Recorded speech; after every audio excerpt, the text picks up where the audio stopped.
सबसे पहले तो मैं आपके चैनल से के माध्यम से तमाम इस शहर के लोगों को मैं मुबारकबाद पेश करता हूं। और साथ साथ में जब वो हमारे फार्म हाउस के ऊपर आई तो उनसे मैंने कहा कि शहर के जो मसाइल हैं, आज पावर लूम जैसे एक मालेगांव शहर के अंदर एक सनद है, पावर लूम चलता है तो यहाँ के कारोबार चलते हैं। आज और अभी तक जो लोकसभा की जो उम्मीदवार है वो अभी तक इस ताल्लुक़ से ना उनका कोई मैनिफेस्टो में कोई मामला दिख रहा है, ना शहर लेवल पे पावर लूम के ताल्लुक़ से कोई बात की जा रही है। दूसरा, यहाँ शहर के अंदर बहुत सारी जो कॉलेजेस है आना चाहिए वो कॉलेजेस नहीं है। बहुत सारे हमारे जो बच्चे हैं बॉम्बे पूना जाते पढ़ने के लिए, तो ये सब ये ग्राउंड पे बात होना चाहिए। रोड गटर तो जो है एक नगर सेवक होता है,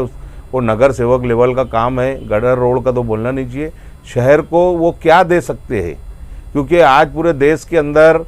मुसलमान जो है और सेकुलर जो मिजाज के जो लोग हमारे अदर जो बिरादरान वतन है, ऐसे लोग जो है वो बीजेपी को वोट देना पसंद नहीं करेंगे। लेकिन मैं जहाँ तक देख रहा हूँ मालेगांव धुलिया मालेगांव मतदार संघ के अंदर अभी तक मालेगांव के अंदर कोई ऐसा मतलब उम्मीदवार अभी तक वो उन्होंने कोई ऐसा रेल पहल नहीं की शहर में कि भाई इलेक्शनी माहौल बने। क्योंकि हमको सबसे ज़्यादा अहमियत ये है कि मालेगांव शहर के अंदर पोलिंग का जो परसेंटेज है वो बढ़ना चाहिए।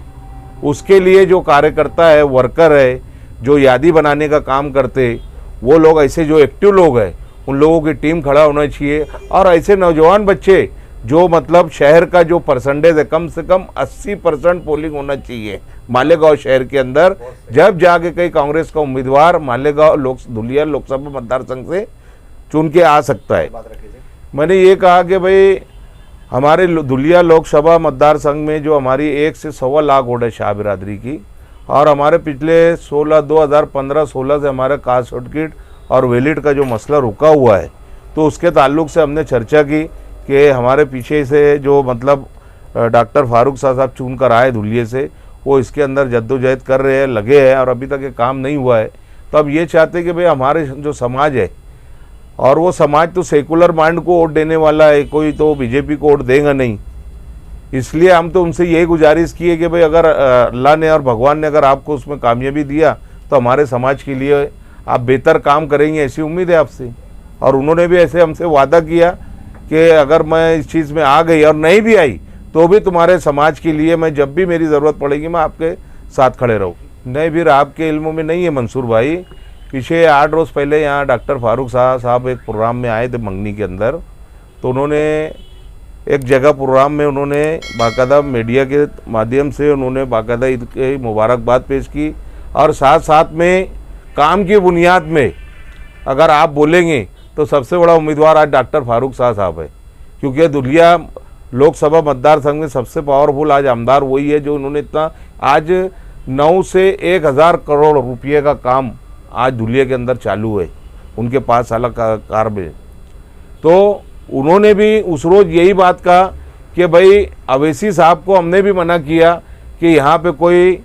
एमआईएम का उम्मीदवार ना दे, ऐसी गुजारिश उन्होंने खुद की अवैसी साहब से कि भाई यहाँ उम्मीदवार मत दो, और आज तक अभी तक उम्मीदवार भी नहीं आया है। तो वो खुद चाहते कि कोई सेकुलर पार्टी को वो पार्टिंबा देवे या वोट देवे, ऐसी उन्होंने गुजारिश की है बाकायदा। हमारा तो यही बोलना है, और पूरे महाराष्ट्र से भी जितने भी सेकुलर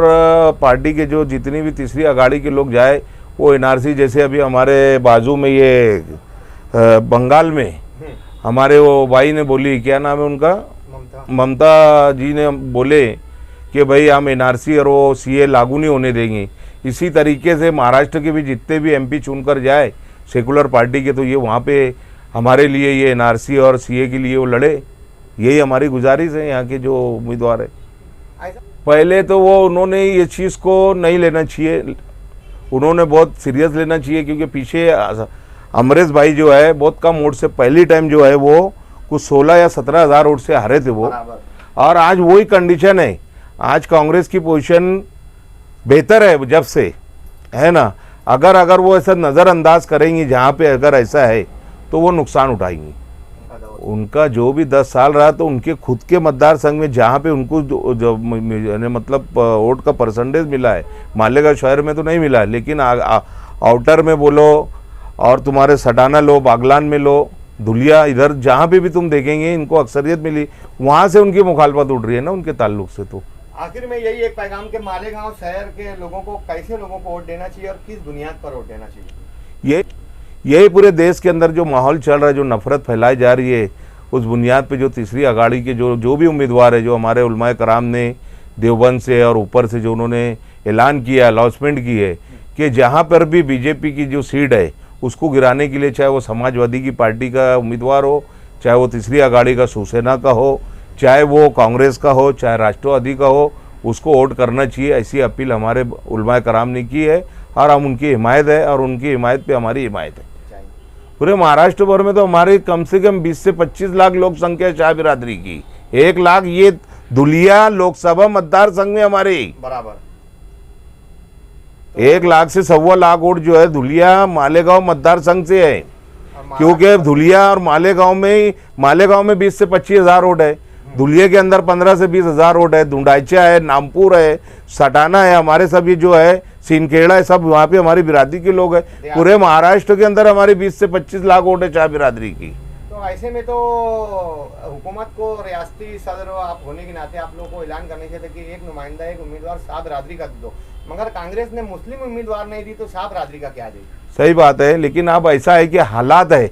मजबूरी है। तुम जो बोले ना कि मजबूरी तो नहीं कही, आज हमारी यही हो गया कि हमको मजबूरी के तहत हमको नहीं चाहते हुए भी वोट देना है। अरे हम तो चाहते कि खासदारी लेवल पे कांग्रेस पार्टी ने जो बड़ी पार्टी है, नेशनल पार्टी है, उन्होंने तो शाह बिरादरी के उम्मीदवार को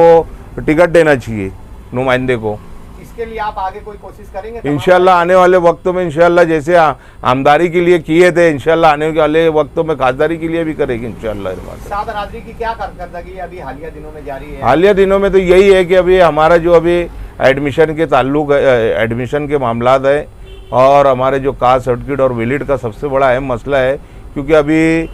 जून के अंदर 12वीं का रिजल्ट आ जाएगा, उसके बाद बच्चों को एडमिशन के लिए बहुत सारे दिक्कतें आने वाली है। उसके लिए हमारी जद्दोजहद जारी है कि वो कास्ट सर्टिफिकेट और वैलिड का काम चालू हो जाए, ये हमारी कोशिश जारी है। सैफ न्यूज़ के लिए हम आपको अपना सरपरस्त मानते हैं, सैफ न्यूज़ के लिए कोई दुआया कलमात? हमेशा से हमारी तो नेक ख्वाहिशात रही है सैफ न्यूज़ के लिए, अभी और एक बार नेक ख्वाहिशात है हमारी मंसूर भाई को और मुजम्मिल भाई को और उनकी पूरी टीम को और तमाम शहर के मीडिया के लोगों को भी हमारी तरफ से बहुत बहुत शुभकामनाएं।